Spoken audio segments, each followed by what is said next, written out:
జై శ్రీమన్నారాయణ. సుందరకాండలో సీతమ్మ చుట్టూ ఉన్నటువంటి రాక్షస స్త్రీలు ఇంకా కోపముతో సీతమ్మను భయపెట్టిస్తూ ఉన్నారు. కృశోదరి అనేటటువంటి రాక్షసిలా అంటోంది, ఓ సీత, నువ్వు ఇప్పటిదాకా నీ భర్త మీద ప్రేమను చూపించావు, ఇక చాలు. ఏదైనా సరే అవసరానికి మించి చేస్తే, ఏదైనా సరే అతిగా చేస్తే కష్టాలే వస్తాయి. నీ పతిభక్తికి పరితుష్టాస్మి భద్రంతే, నేను సంతోషిస్తున్నాను. ఇక నువ్వు ఇప్పుడు నేను చెప్పే మంచి మాటలు కూడా విని ఆచరించు అంటూ ఆ కృశోదరి అనే రాక్షసి సీతమ్మతో ఈ రకంగా అంటుంది. సీత, రావణం భజ భర్తారం, రావణుణ్ణి భర్తగా స్వీకరించు. ఎవరనుకుంటున్నావు రావణుడంటే? భర్తారం సర్వరాక్షసాం, సకల రాక్షసులకి ప్రభువు రావణాసురుడు. ఆయన ఎవరనుకుంటున్నావు? ఇంద్రుని అంతటి వాడు రావణాసురుడు. మహాపరాక్రమశాలి, మంచి రూపవంతుడు, మంచి త్యాగశీలుడు, చూసేవారికి ప్రీతిని కలిగించేటటువంటి వాడు రావణాసురుడు. ఓ సీత, ఇక నువ్వు రాముడిని మరచిపో. దివ్యమైనటువంటి చందనాదులను పూసుకో, దివ్యమైనటువంటి ఆభరణాలు ధరించు. అగ్నికి స్వాహాదేవిలాగా, ఇంద్రునికి శచీదేవిలాగా, రావణునికి భార్యగా ఉండి సకల లోకాలకు ఈశ్వరిగా ఉండు.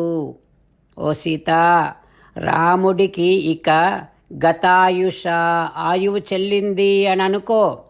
ఇక ఆ రాముడితో నీకేం పని సీత? నేను చెప్పినట్టు కనుక నువ్వు చెయ్యకపోతే మేమందరము ఇప్పుడే నిన్ను భక్షిస్తాం అని కృశోదరి అనగానే వేరొక రాక్షసి వికట చాలా కోపంగా పిడికిలి బిగించి పిడికిలి ఎత్తి గట్టిగా అరుస్తూ ఇట్లా అంటుంది.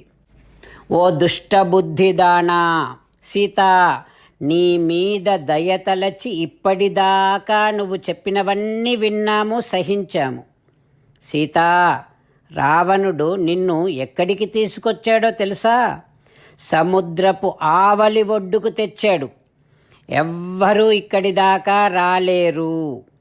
మేమందరము నిన్ను కాపలా కాస్తున్నంతసేపు నత్వాం శక్తః పరిత్రాతుం అపి సాక్షాత్ పురందరః, సాక్షాత్తుగా దేవేంద్రుడు వచ్చినా నిన్ను రక్షించలేడు. ఓ సీత, నీ మేలు కోరి చెబుతున్నా, నేను చెప్పినట్టు చెయ్యి. ఇక ఏడవకు, రావణుణ్ణి చేరి హాయిగా సుఖంగా ఉండు. ఓ సీత, రావణునితో కనుక నువ్వు సుఖంగా ఉంటే నీకు రోజు 7,000 రాక్షస స్త్రీలు సేవ చేస్తూ ఉంటారు. సీత, నేను చెప్పినట్టు నువ్వు చెయ్యకపోతే ఉత్పాట్యవా తే హృదయం, నీ గుండెను పెరికి భక్షయిష్యామి, తినేస్తా అని వికట అనేటటువంటి రాక్షసి భయపెట్టిస్తోంది సీతమ్మను. ఆ తర్వాత ఇంకొక రాక్షసి చండోదరి. ఆ రాక్షసి పెద్ద శూలాన్ని త్రిప్పుతూ ఈ రకంగా అంటుంది. సీత, నాకు నిన్ను తినాలి అనేటటువంటి కోరిక పెరుగుతోంది అని అనగానే ప్రఘస వచ్చింది. ఇంకో రాక్షసి వచ్చి, ఇంకా ఆలస్యం ఎందుకు, సీతను తినేద్దాం, నేను సీత మెడను నొక్కేస్తా, ఆ తర్వాత మనం రావణుని దగ్గరికి వెళ్ళి సీత చనిపోయింది అని చెబుదాం. అప్పుడు రావణాసురుడు అయితే సీతను తినేయండి అంటాడు. అంతే, ఇంకా వెంటనే వచ్చి మనము ఒక్కొక్కరము ఒక్కొక్క అవయవాన్ని తినేద్దాం అంటూ ప్రఘస అనేటటువంటి రాక్షసి అంటోంది.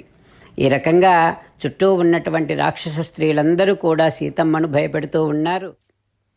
రామచంద్రులను మనసారా ధ్యానము చేస్తూ పరమదయాలువు పరమశివుడు చెప్పిన పరమపావన రామనామాన్ని చెబుతూ మనము రామనామ గానము చేస్తూ ఉంటే అదిగో సీతారామచంద్రులు, పార్వతీ పరమేశ్వరులు, ఆంజనేయస్వామి, సకల దేవతలు, పితృదేవతలు, మహర్షులు, ఆచార్యులు, భాగవతోత్తములు అందరూ మనని చూసి ఆనందముతో అనుగ్రహిస్తున్నటువంటి దృశ్యాన్ని భావన చేస్తూ నోరారా రామనామగానము చేద్దాం.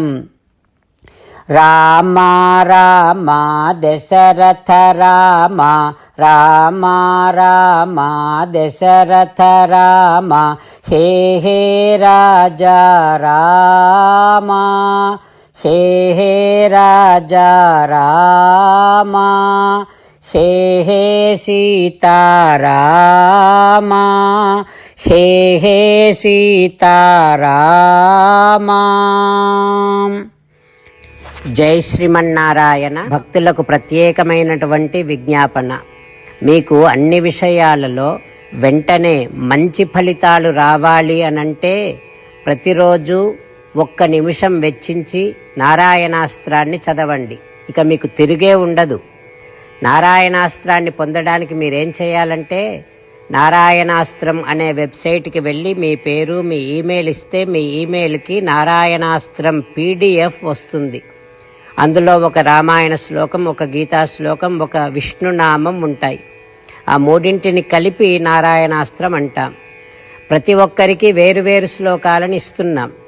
ఆ రకంగా ఎవరి శ్లోకాన్ని వారు ప్రతిరోజు తప్పనిసరిగా చదవటం వలన ప్రతిరోజు ప్రతి 24,000 భక్తులతో ఒకసారి సంపూర్ణ రామాయణ పారాయణ, 33 సార్లు శ్రీమద్ భగవద్గీత పారాయణ, 24 సార్లు శ్రీ విష్ణు సహస్రనామ స్తోత్ర పారాయణ జరుగుతుంది. ప్రతి ఒక్కరికి అంతటి విశేష ఫలితము ప్రతిరోజు లభిస్తుంది. అందుకని మీరు, మీ కుటుంబ సభ్యులు అందరూ ఒక్కొక్కరు ఒక్కొక్క నారాయణాస్త్రాన్ని వెంటనే పొందండి. జై శ్రీమన్నారాయణ. శ్రీమద్ భగవద్గీత సారాంశముగా 18వ అధ్యాయములో 65 నుంచి 69 శ్లోకముల ద్వారా శ్రీకృష్ణ భగవానుడు మనందరినీ ఒక 8 పనులు చేయమని చెబుతూ పరమాత్మ ఈ రకంగా అంటూ ఉన్నాడు. ఎవరెవరైతే నేను చెప్పిన ఈ 8 పనులు చేస్తారో వారందరూ నాకు చాలా ఇష్టమైన వారవుతారు. అప్పుడు వారిని నేను సకల పాపముల నుండి, సకల దుఃఖముల నుండి విముక్తులను చేసి నా అంతటి వారిగా చేసుకుంటా, తరగని ఆనందాన్ని అనుభవింపచేస్తా. నిజమే చెబుతున్నా, ప్రమాణము చేసి చెబుతున్నా అంటూ సాక్షాత్తుగా దేవదేవుడైన శ్రీమన్నారాయణుడైన శ్రీకృష్ణ భగవానుడే మనను ఈ 8 పనులు చేయమని చెబుతూ ఉన్నాడు కనుక, హో శ్రీమన్నారాయణ, కరిష్యే వచనం తవ, తప్పకుండా చేస్తా, నువ్వు చెప్పినట్టే చేస్తా అంటూ మనం ప్రతిరోజు దేవదేవుడైన శ్రీమన్నారాయణుడికి ఈ రకంగా మాట ఇద్దాం. హో శ్రీమన్నారాయణ, నువ్వు చెప్పినట్టే నేను నిన్నే సంతతము ధ్యానము చేస్తూ ఉంటా. హో శ్రీమన్నారాయణ, నువ్వు చెప్పినట్టే నేను నీ భక్తుడిగానే ఉంటా. హో శ్రీమన్నారాయణ, నువ్వు చెయ్యమన్నట్టే నేను నా విధులను, కర్తవ్యాలను నీ సేవగా, నీ తృప్తి కోసమనే సక్రమంగా నిర్వర్తిస్తూ ఉంటా. హో శ్రీమన్నారాయణ, నువ్వు చెప్పినట్టే నేను నీవాడిని అనే మహావిశ్వాసాన్ని సంతతము కలిగి ఉంటూ నా హృదయములో నీకే నమస్కరిస్తూ ఉంటా. హో శ్రీమన్నారాయణ, మామేకం శరణం వ్రజ, నన్నొక్కడిని మాత్రమే శరణు వేడుకో అని నువ్వే అన్నావు కనుక నేను నిన్ను ఒక్కడిని మాత్రమే శరణు వేడుకుంటా. హో శ్రీమన్నారాయణ, మా శుచః, ఇక దుఃఖించకు అని నువ్వే నాకు భరోసా ఇస్తూ ఉన్నావు కనుక నేను ఇక దుఃఖించను. హో శ్రీమన్నారాయణ, నువ్వు చెప్పినట్టే నువ్వు నా కోసమని చెప్పిన శ్రీమద్భగవద్గీతను ఎప్పుడో ఒక్కసారి కాకుండా ప్రతిరోజు కనీసము 1 శ్లోకాన్నైనా అనుసంధానము చేస్తూ గీతోపదేశాన్ని జ్ఞాపకం చేసుకుంటూ ఉంటా.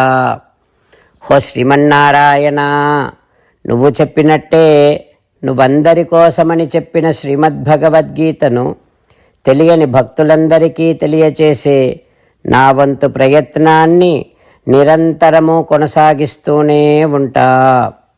ఓ శ్రీమన్నారాయణ, నేను నువ్వు చెప్పినట్టే చేస్తా, నీకు నచ్చినట్టే ప్రవర్తిస్తా, నీకోసమే పని చేస్తూ ఉంటా. కరిష్యే వచనం తవ. సర్వం శ్రీకృష్ణార్పణమస్తు. జై శ్రీమన్నారాయణ.